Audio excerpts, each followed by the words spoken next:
नमस्कार. आताची सर्वात मोठी बातमी आहे. कारंजा दारवा रोडवरील गंगापूर रोडील पॉवर हाऊस जवळ पिकअप गाडीने 2 दुचाकी वाहनास उडवले. त्यात 2 जागीच ठार झाले तर 2 जण गंभीर जखमी.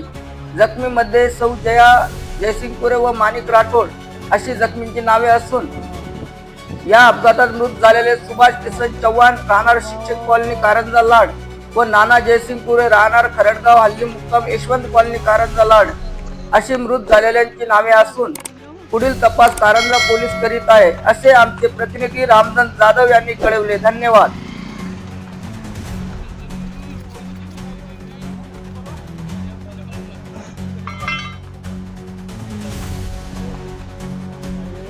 म्हटलं ना मागून गाडी आहे.